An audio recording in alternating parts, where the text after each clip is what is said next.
Hi, everyone. I'm Tony Verovan, Exchange Community Manager at CSIA. Thank you for attending this month's CSIA webinar.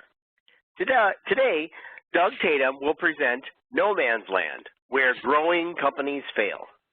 A reminder that if you have questions for Doug, please use the Q&A box to the right of your screen, not the chat box. This program, like many of CSIA's webinars, will be archived on controlsys.org, typically within 24 hours of the broadcast. Visit our events page on controlsys.org for more webinars scheduled on Tuesday and in the near future. Many thanks to John Weber, Monica Anderson, and the whole team at Software Toolbox for hosting and sponsoring our monthly webinars. Software Toolbox was created in 1996 to rid the industry of bad third-party software experiences. They do this by providing a single context source for a variety of industrial automation software tools and applications, the knowledge of how they work together or with other automation software to deliver end-user value, and a responsive, proven support process, all focused on lowering risk. Looking for solutions? Find them on the web at softwaretoolbox.com. Today's presenter, Doug Tatum, is the chairman of Newport Board Group, a national partnership of CEOs and senior executives who advise emerging middle-market companies and assist private equity firms to invest in and grow portfolio companies. He is a member of the teaching faculty at the Jim Moran School of Entrepreneurship at Florida State and advisory board chairman for Business Dynamics Research Consortium at the University of Wisconsin Extension. Doug is the author of No Man's Land, Where Growing Companies Fail, a leading text about growth companies that has won 4 National Best Business Book awards. His insights about the economy and business have been cited in hundreds of media outlets, including Inc. magazine, the Financial Times, and the New York Times Online. Please welcome Doug Tatum. Thank you, Tony, and thank you very much for that introduction. And for those of you that are listening in today, I look forward to hopefully meeting you in the session in your conference in Fort Lauderdale. I believe it's May 4th. I'll be down there, where we're gonna dive into this concept of no man's land in a little more detail than we are today. But I hope to get it started and look forward to any questions you might have. So the first thing I wanted to talk to you about is that no man's land came out of observations that I made over 20 years as a chairman and CEO of a consulting firm. I want to make sure that I'm very proud of my academic associations, but I'm very much an entrepreneur like you are on the phone today, and drove a company from the back of my car with my brother to about, well over 1,000 employees and partners and a couple $100 million worth of revenue. So in that context, I will admit openly that I have made every mistake I wrote about in the book. And what we're going to talk about is the notion that there is a unique transition, which I coined as no man's land, where a company is too big to be small and too small to be big. And it is a very interesting transition, and we'll talk about in more detail down in Fort Lauderdale is this slide put together by a number of professors. One was Dr. David Birch at MIT, who put together a time series database where we track every company in the United States for 20 years. We now have that database up at the University of Wisconsin. And then Dr. Don Walls, who built a similar time series database out of Harvard, and Dr. Gary Kunkel, who also did some research for me and the book. And the first thing I want everybody to look at is this diagram, where if you could look at the demographics of the United States and the number of companies, what I would suggest to you is that we would look at it in three phases. The phase to the left of that graph is less than 20 employees.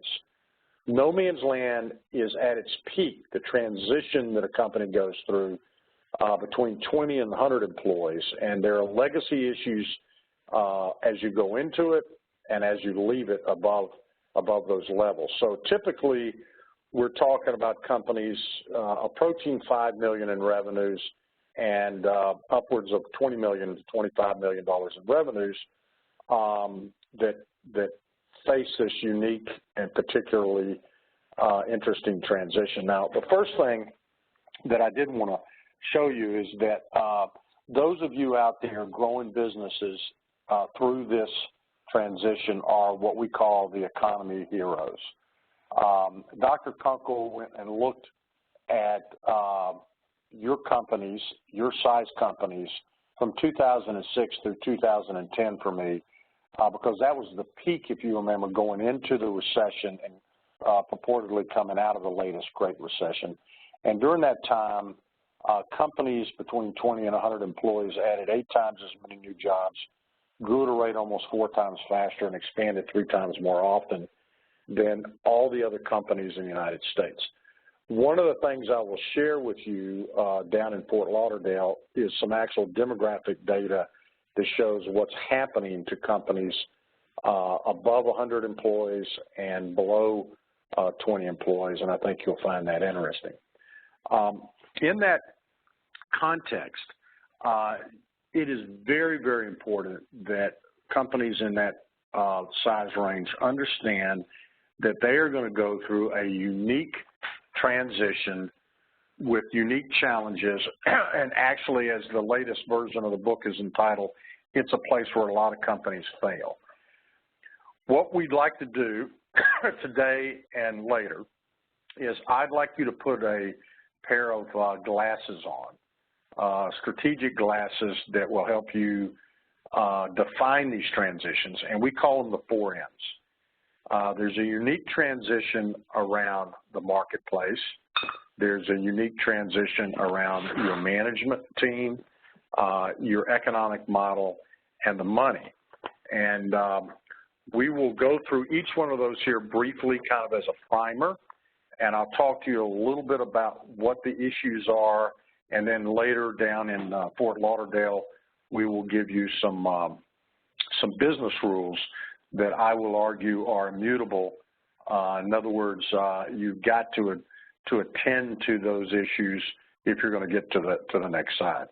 I always mention up front, too, that it is absolutely legal and ethical in this country to remain small and make money.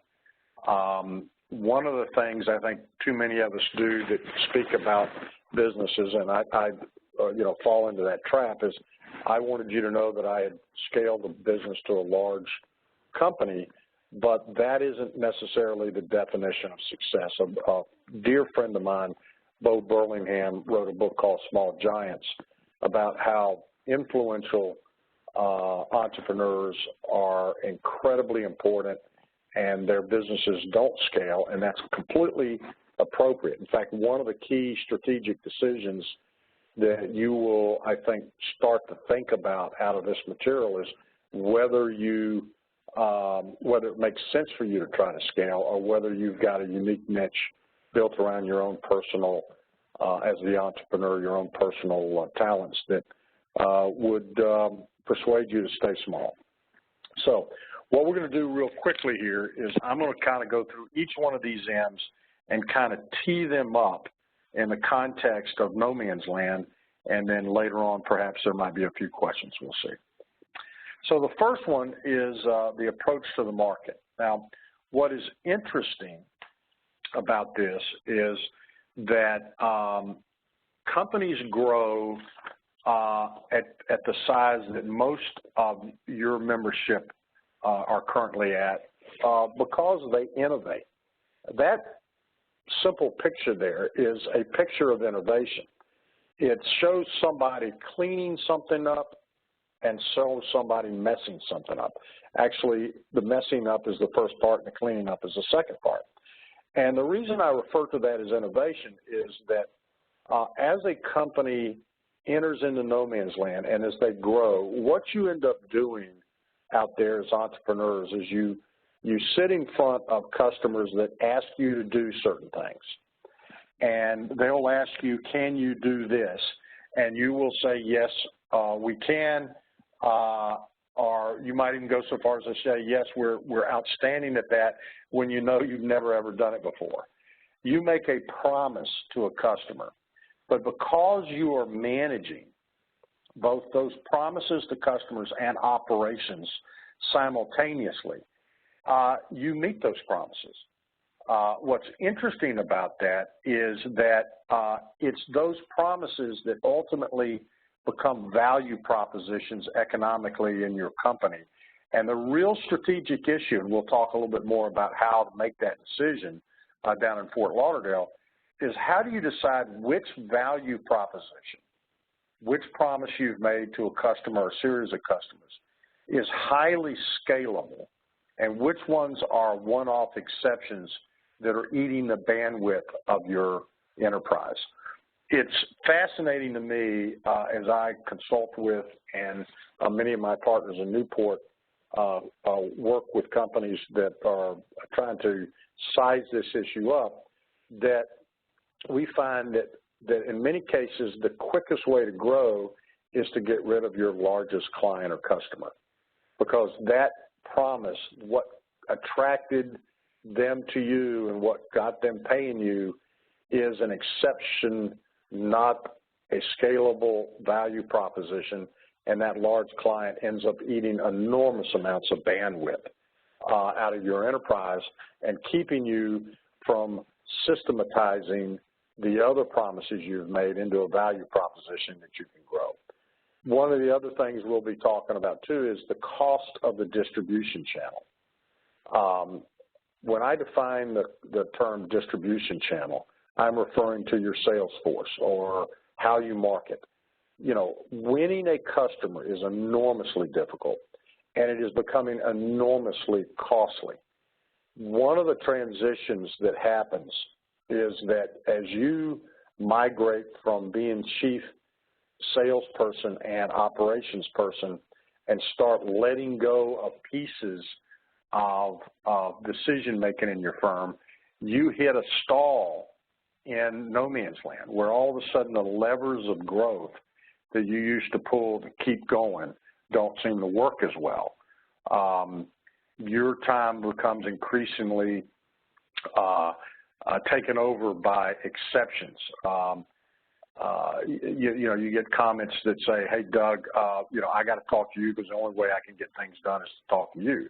So this whole notion of how you run a business at what I call human scale, built around your own talents and activities, to financial scale has a lot to do with what you are actually going to ride into that scale as it relates to a value proposition. And I can assure you that you have a number of them in your companies at their current size, and then the questions become which ones survive and which ones don't. Now, the second M, the management culture, is probably, to me, one of the most fascinating parts of the transition. And, I always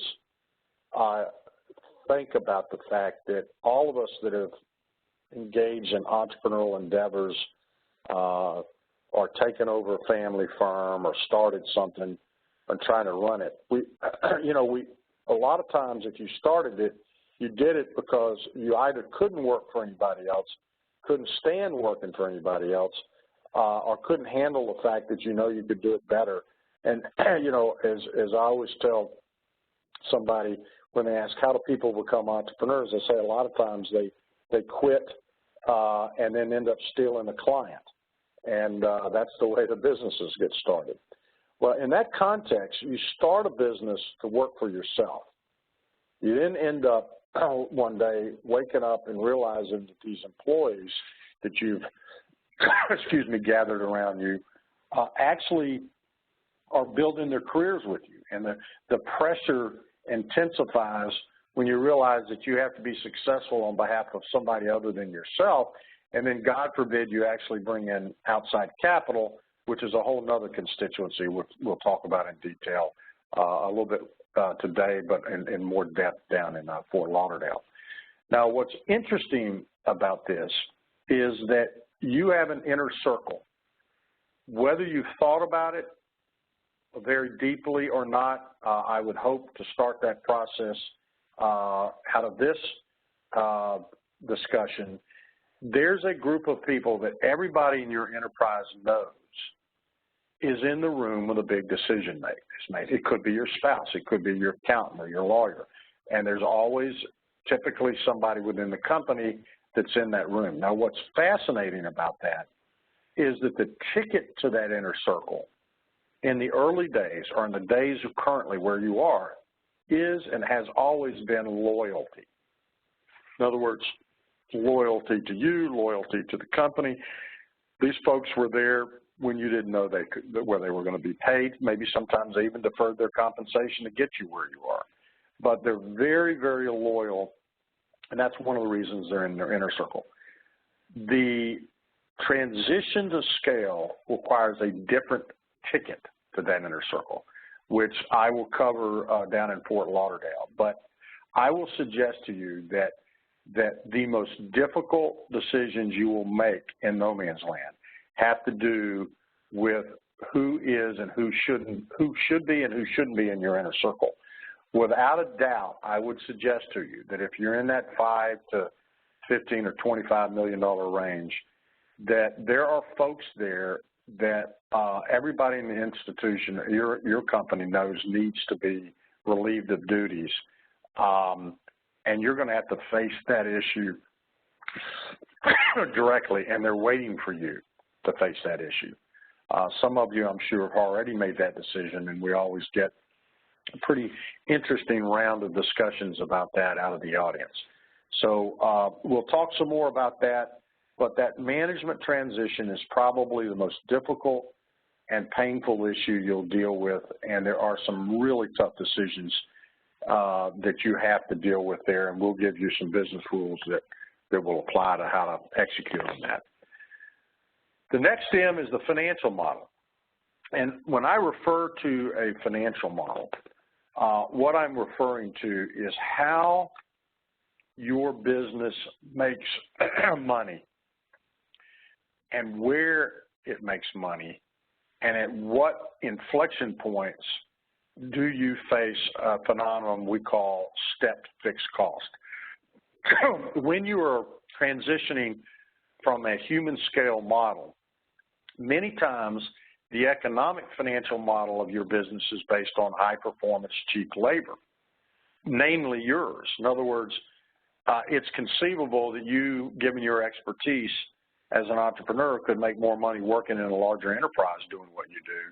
But effectively, what customers get is they get you cheap, and that's one of the reasons you win in the marketplace.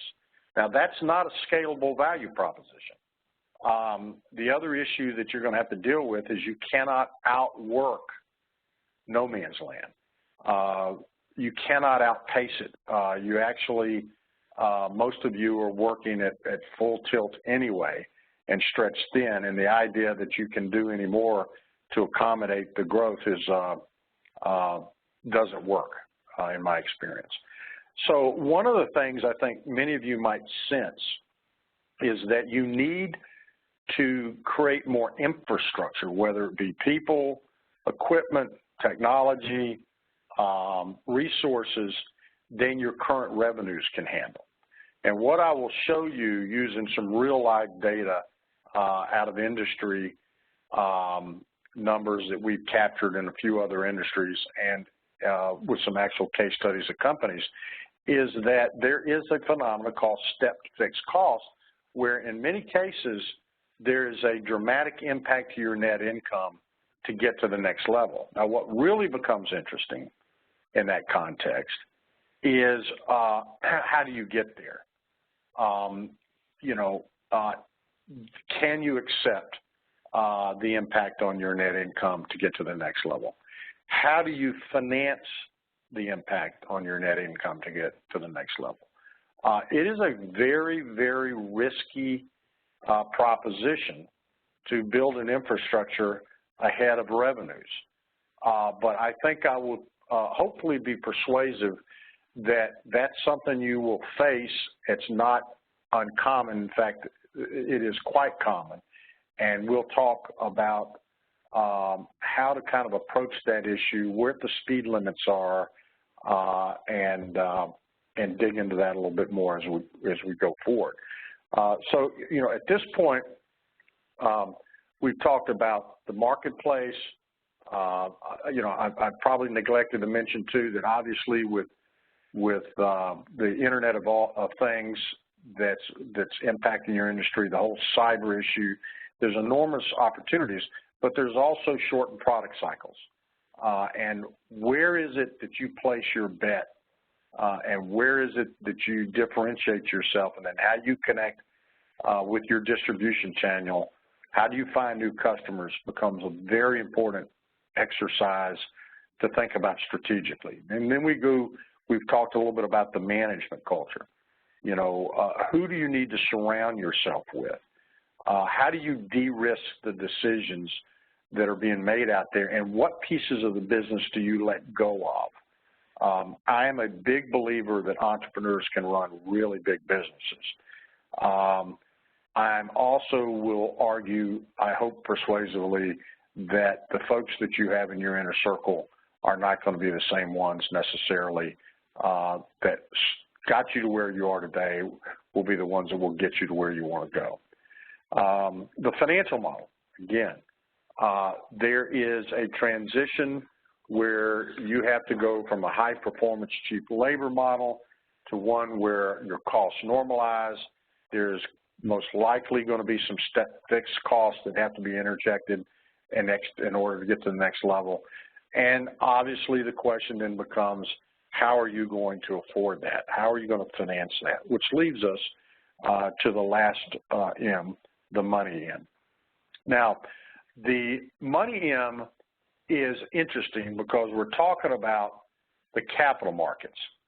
One of the things that I will share in more detail down in Fort Lauderdale is that there is a singularly permanent, I would call it fixed change in the capital markets that is dramatically affecting the United States, and I believe I will find will also be dramatically affecting your industry, and it's private equity. There's about 1,800 investors in the United States. I will have some data on how deeply they are invested in the middle market and what the consequences of that are. What you will find is that some of your competitors are being approached and have not already been acquired by private equity. And I'll explain to you what the reasoning is for that and why it's not a cyclical trend, why it's a structural trend. What's interesting about this is they are buying smaller and smaller companies, and we'll talk about the add-on phenomena and what that possibly will mean to your competitive positioning. It is both a good thing and it is both a structural change in the industry. If you get through no man's land, without a doubt, you probably have a business that's more valuable in terms of economics, and I'll share some more about what those values could be down in Fort Lauderdale. But at the same time, when you have enormous amounts of capital flowing into an industry, it can be disruptive. And so we'll talk a little bit about that as well. So in summary, we wanted to keep this to about 30 minutes and allow for a few Q&As if that's of any interest out there. What I will attempt to do in today and in more detail down at the conference is to get you to think strategically about your business. Your number one competitor is the tyranny of the urgent. It is very, very, very important to get to a high place and look around and look at your business, I call it in a radically objective manner, because, you know, it is a few big decisions that will make or break you. It is not like my mom used to say, if you take care of the little things, the big things will take care of themselves. It's actually the opposite. It is much easier to run a larger business where you can make some mistakes and you have access to capital than it is to run a business through no man's land. And having done both, I can attest to my admiration for all of you out there that are getting up every day, trying to grow your businesses.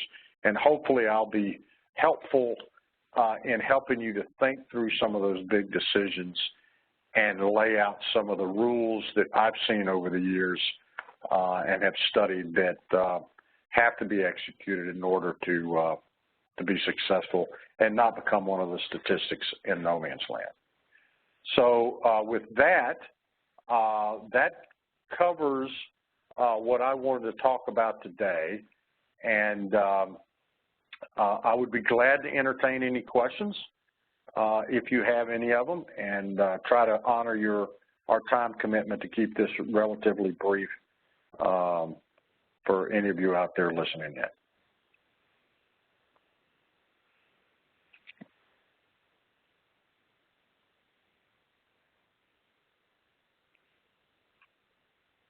Any questions?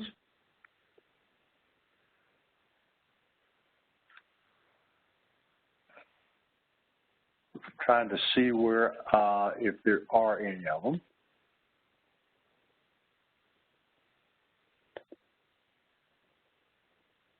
Okay.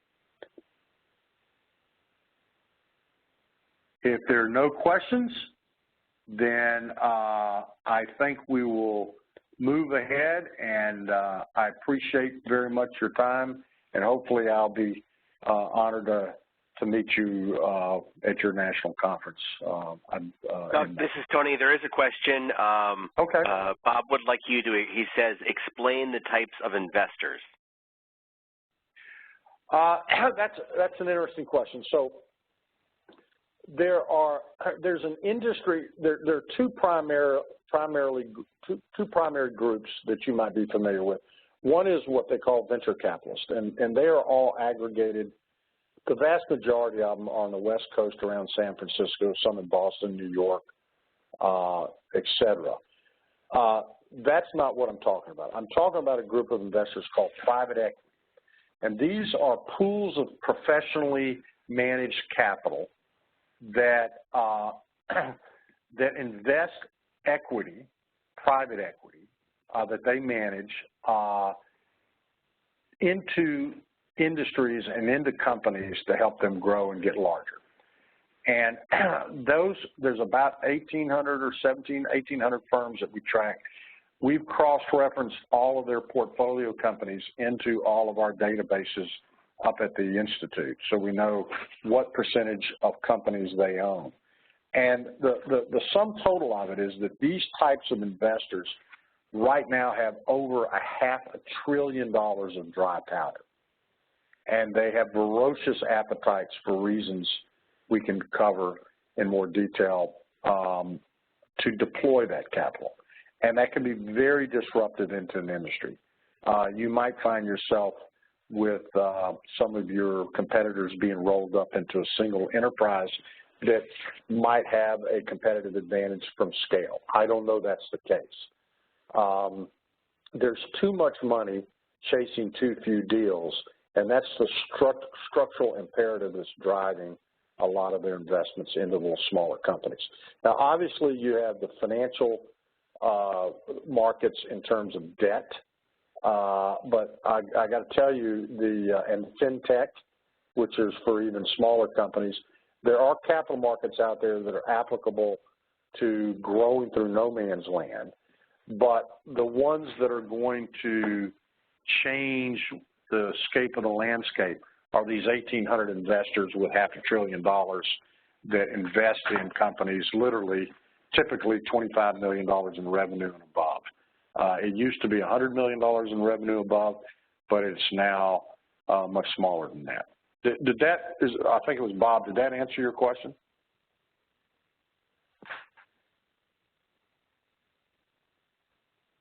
If it is, I see another question from Jeff Morton.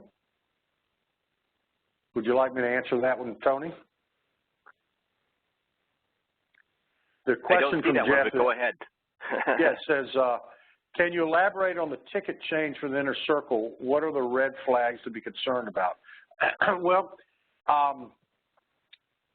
the ticket change is that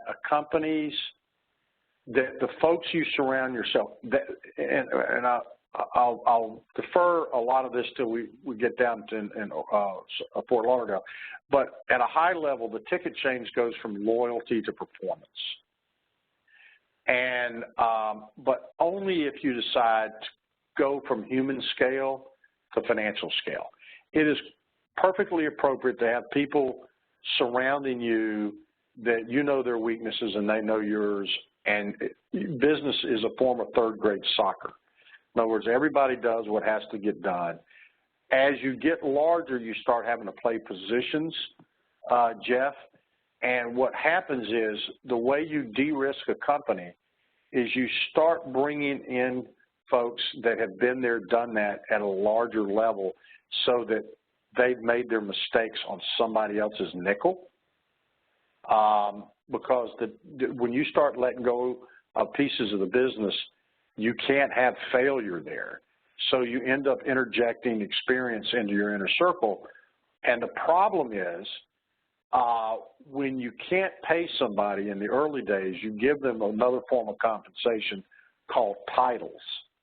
And trying to take those titles away creates enormous issues when you start trying to switch and bring outsiders in. And we'll talk a little bit more down there. Does that help a little bit, Jeff?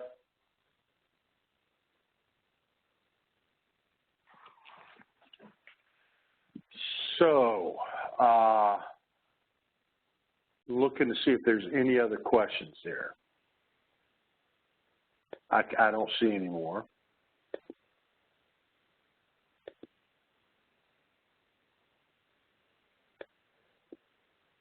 Oh, they're not coming up. I don't see any other.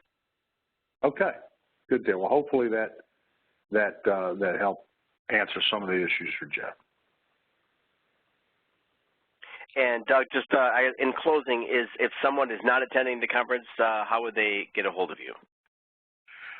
They certainly could get a hold of me through the firm Newport Board Group, and there's a place to connect with me directly there. Excellent. Well, thank you, Doug. We appreciate your time. All right. Thank you. Thanks for inviting me. Thank you, Doug, and thank you, everyone, for your participation in today's program. Note that the full webinar will be archived on controlsys.org within the next day or so. Also, many thanks to our host and sponsor, Software Toolbox. Find them on the web at softwaretoolbox.com. Very shortly, you'll receive a 30-second evaluation about today's program. Your feedback is valuable to us, so please complete it. If you have not done so already, I encourage you to register for the 2017 Executive Conference, May 2nd through the 5th. That's less than 2 weeks away, in Fort Lauderdale, where Doug will be one of our presenters. Register at CSIAexecutiveconference.org. This is Tony Verhoeven at CSIA. Thanks again for attending. Goodbye. And I have stopped